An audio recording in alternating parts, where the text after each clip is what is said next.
Welcome back to our continued discussion of the Great Depression and looking at what is chapter 33 in American Pageant. So last time we talked about the long-term causes of the Great Depression.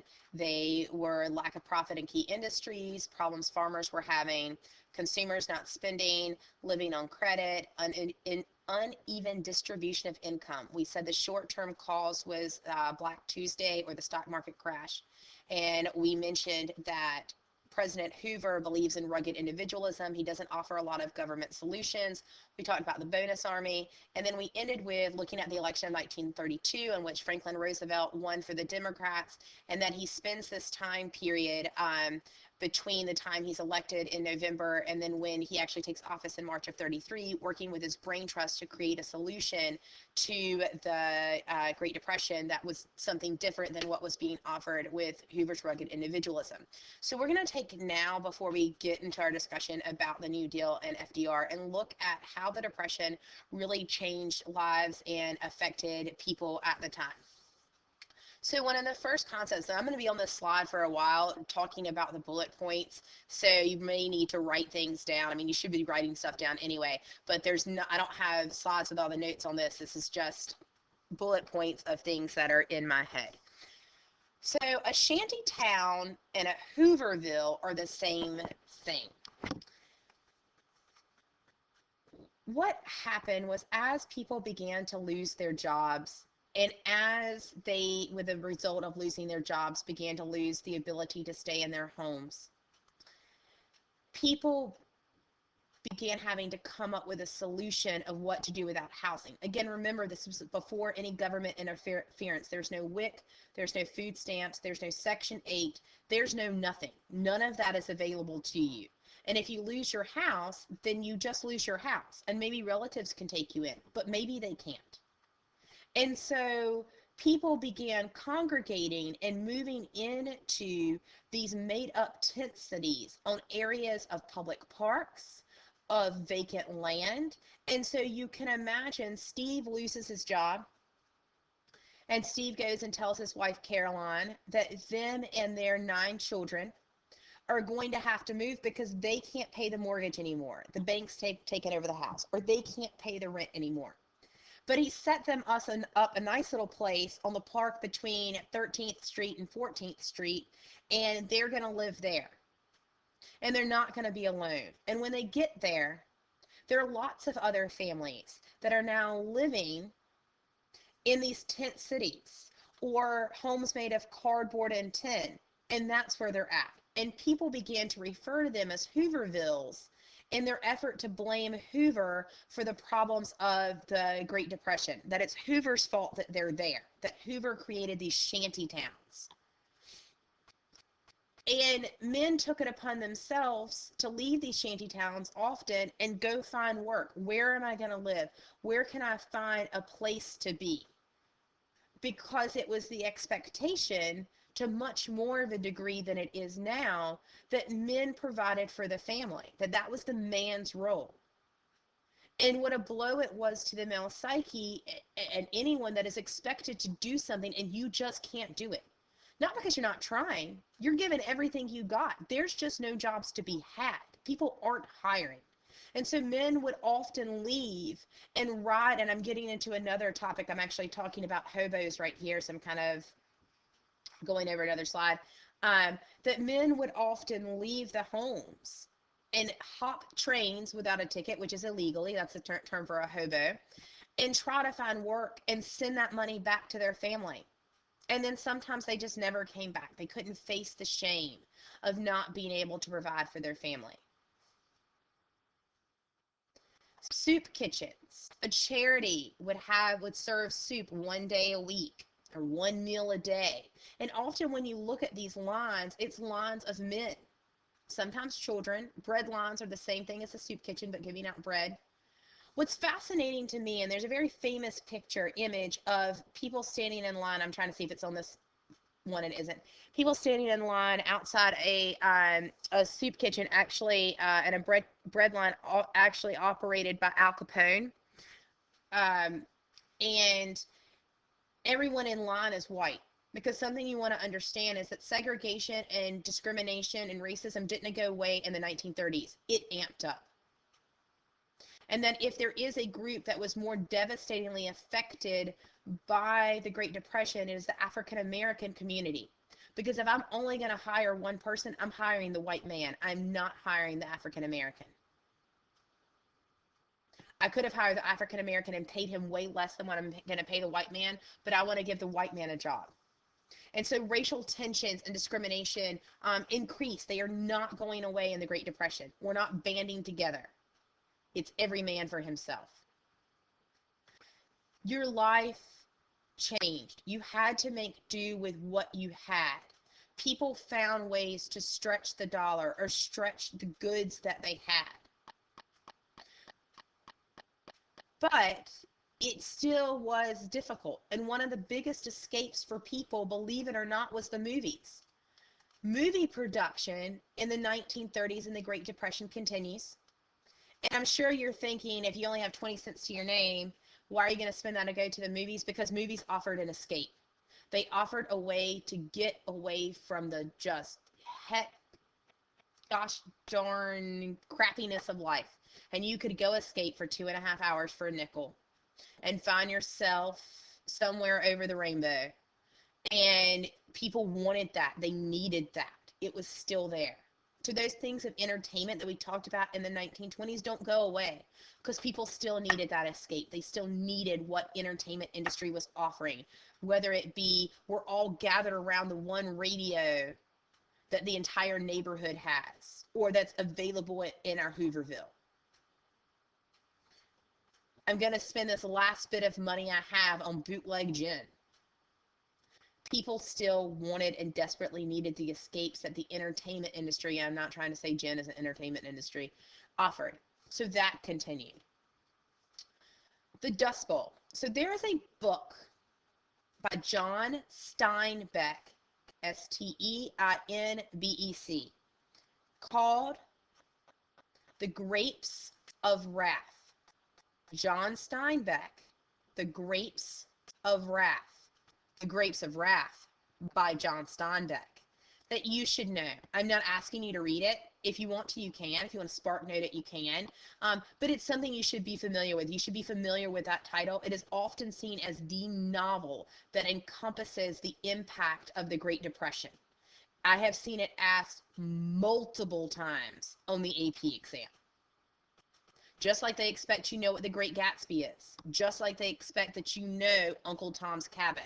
Just like they expect you know The Jungle. So book titles that I've said you need to know are not just because I think they're awesome pieces of literature, but because they are novels that have historical significance that College Board expects you to know.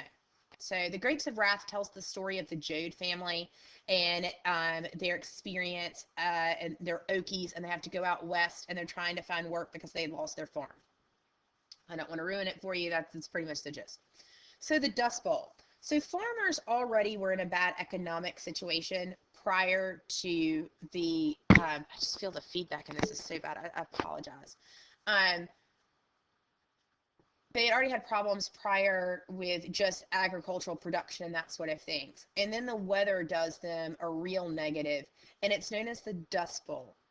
The Dust Bowl refers to, one, the overproduction and the exhaustion of land, but two, the extreme drought that occurred in the Midwest during the early 1930s.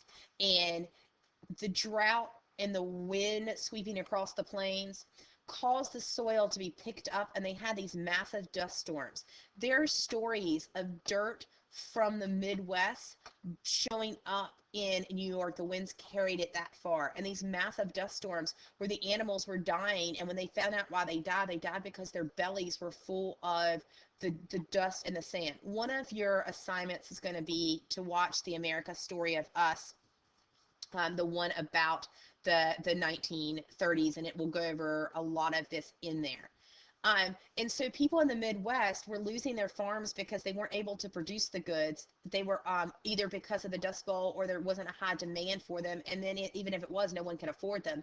And so many families lost their farms to the bank, and they picked up and moved west. And they're often called Okies, even if you weren't from Oklahoma, because there was the belief that there was labor needed in Oklahoma to pick fruit in the orchards, to have basically what would be considered migrant labor, and they were the migrant labor. And these families would take everything they owned and hitched it to their donkey-driven wagon or on the back of their automobile that was the only possession they had left, and they would go out west trying to find this better life. But here's the thing, when they got out west, the people there didn't want them because they're looking for work too, and they saw these Okies, these Middle Western farmers, as competition for jobs that they were trying to get. Women just have to make do with less. They are less work available for women than there is for men. We talk about the increased depression of the Great Depression, the psychological toll that it takes, the increase in suicides, the increase in just people being overcome with this idea that it's not going to get better and I can't make it better. And a lot of this you see going through the Hoover administration and then increasing during the time period in the early years of the New Deal and the efforts made by Franklin Roosevelt. Children, lack of health care. There are some stories of families having to sell their children because they can't afford to feed them. Orphanages increase. If you've ever seen the movie or seen the play Annie, about little orphan Annie, she's in an orphanage during the Great Depression because her parents gave her up because they could not afford to feed her. In the actual musical Annie, there's even a musical number about Hoovervilles. It's a great play.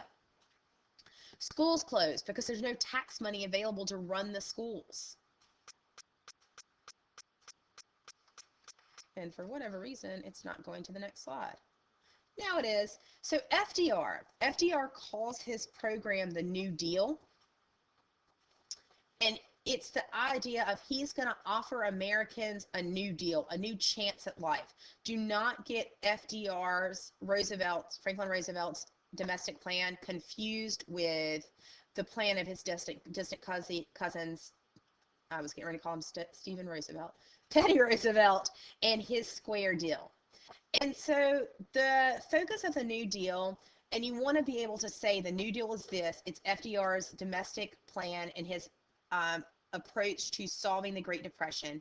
It focuses on what's known as the 3 R's: relief, immediate, fix it now; recovery, let's look a little bit more long term; and reform, how can we make legislation that will ensure that this event will never happen again? So the New Deal focuses on the 3 R's: the relief, recovery, and reform. The 3 R's are included in the New Deal.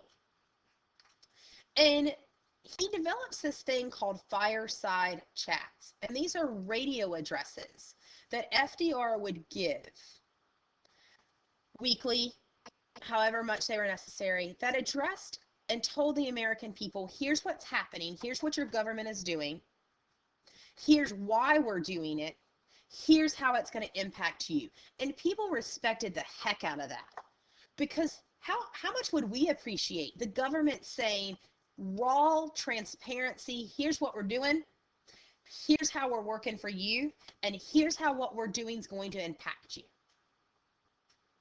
And that's what the fireside chats did. Now, you can argue it's government propaganda. He does. He wants you to get behind what he's doing. He wants you to support him. But he's trying to be transparent. And these are radio addresses that would occur. The first fireside chat deals with what's called the Emergency Banking Act, we're going to talk about in a minute. So the first fireside chat deals with the Emergency Banking Act. The first 100 days that Roosevelt is in office is referred to as the first 100 days. It is March 6th through June 16th of 1933, and the government passes more than 15 pieces of major legislation within 100 days. I challenge you to look up any modern day president, I don't care who you pick. How many pieces of government passed legislation, not executive orders, were passed by Congress, signed by the president in 100 days? Bet you're not going to hit 15. This group was ready for action. Why? He came in already having met with the brain trust. They came up with legislation that they were ready to push through. There was an agenda. Congress was on board. You had a Democrat Congress and a Democrat president. They were ready to make it happen. And not because they were Democrats, but because you had a president and Congress of the same political party, operating under the same idea, working to promote their own agenda. So within that first 100 days, he passes the bank holiday, which is a result of the Emergency Banking Act. He shuts down all the banks. Why? Because banks were collapsing, one after the other, after the other, after the other, after the other. Because here's what has happened. And this is actually discussed in his first fireside chat. He has to explain to Americans, here's how banks work. Here's what they do. You may not be aware of what the bank does. And so he tells people, when the bank gets your money, it doesn't go into a shoebox somewhere with your name on it. The bank takes that money and reuses it. Whether they make investments, they loan that money out to other people. The idea is the bank is going to either use the interest paid back from loans or the private investments they make to make money, so that when you go to take your money out, it's still there.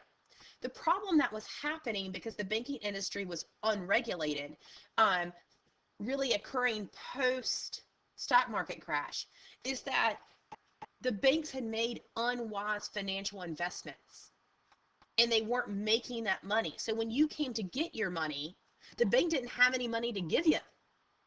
And when you heard that the bank wasn't able to pay James, what are you going to do? I'm going to get to the bank right away, because all my life savings is in the bank. And if that bank shuts down, if that bank closes, you're out of money. There is no bank insurance. It didn't exist then.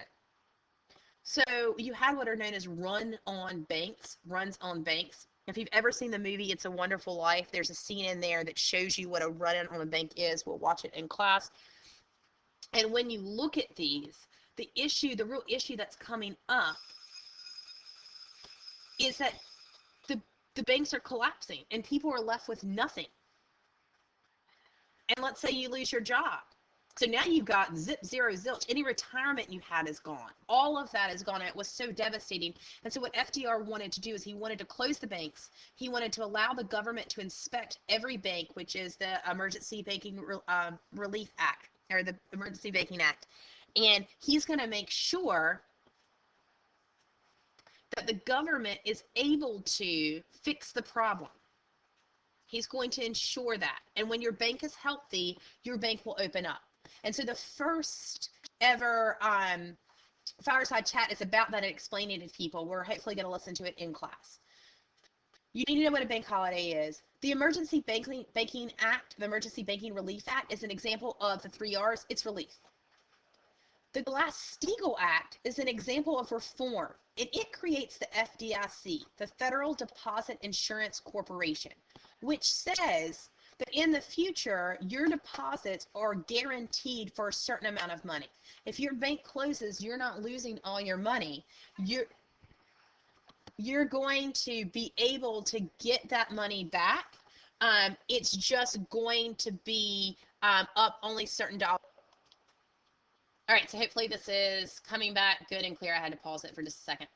All right, so your Glass-Steagall Act, which creates the Federal Deposit Insurance Corporation, is an example of reform that is making a law that's going to fix the problem. It's a solution, a permanent solution. So today, if your bank goes bankrupt, which I hope it doesn't, you haven't lost all your money. It is insured up to a certain dollar amount. All right.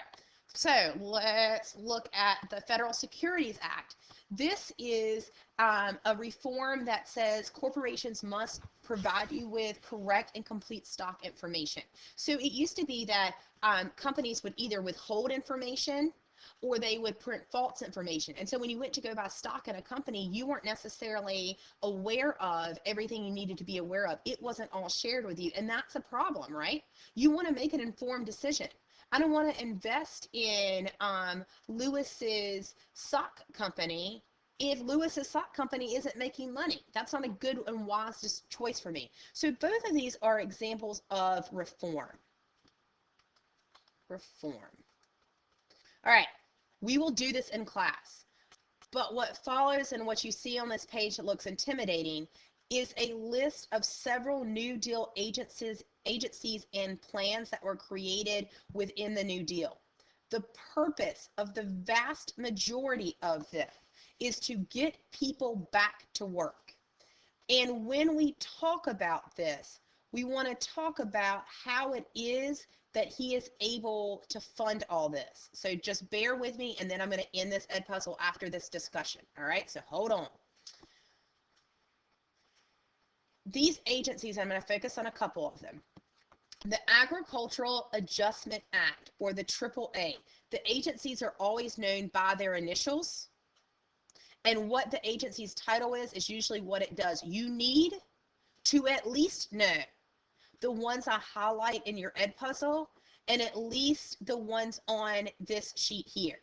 I'm not saying you need to know everything about them, just if you see them, you can recognize what it is. If you had to give an example of a recovery, you could say the Civilian Conservation Corps, and it is this.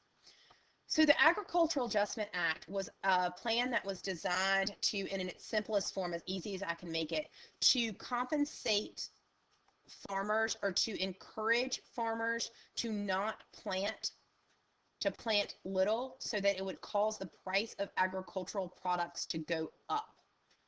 It will be declared unconstitutional, and you need to know that. The Tennessee Valley Authority was a series of projects generally based around hydroelectric power that were created to provide jobs within the Tennessee Valley region, because that region was very particularly hard hit by the Great Depression. The Civilian Conservation Corps were jobs given to primarily young single men, and had them building national parks, projects that were nature-based. Now, here's how the bulk of these agencies worked, and we're going to do a class project on these, or a class assignment with them to have you look at more of the agencies. But here's how the agencies basically worked. I don't know how. Here's how they worked. They worked by the government doing something called deficit spending. Write that down. Deficit spending. The New Deal is financed by deficit spending. Deficit spending is when the government spends money it does not have. Basically, the government uses a big credit card, for simplicity's sake, and the plan is to pay it back. So here's what FDR's theory was. He was going to create jobs, right? Going to create jobs. The government's going to create jobs. The government's going to come up with all these different agencies, Civil Works Administration, Public Works Administration, Civilian Conservation Corps, National Youth Administration, and all of these were going to pay people to do jobs, any job they can think of. Building national parks, putting up schools, road improvements, the Writer's Progress that went around and got stories from that created the slave narratives and documents that are in the National Archives. All of these things, whatever skill you had, a job was created for you, right? The government was going to be giving you the paycheck. So that's the deficit spending part. But here's the idea. As soon as you now have money in your pocket, what are you going to do with that money? You're going to spend it. Therefore, I'm going to now go to the store and buy more than I ever did before. Or I'm now going to go buy that new trousers I wanted. You are creating private jobs through your spending of that money. The government would pay back the debt it got itself in through taxation. There would be more taxes collected because more people were working. More people were working and getting a paycheck. They used that paycheck to spend and buy things, buy goods and services, which increased the amount of private jobs available. Eventually, the government was going to get rid of the New Deal programs because enough private entrepreneurship had been set up to fund the American public. So that is the idea of the New Deal. There are a lot of critics of the New Deal, and we're going to talk about that later on. There's also a lot of idea that FDR loved the concept of deficit spending. Our primary sources indicate otherwise. He believed it was a necessary evil. It had to be done. Had to be done in order to end the Great Depression. But I cannot state enough, the New Deal does not end the Great Depression. It helps immensely, but it doesn't end it. The Great Depression is ended by World War II, and we're going to end here.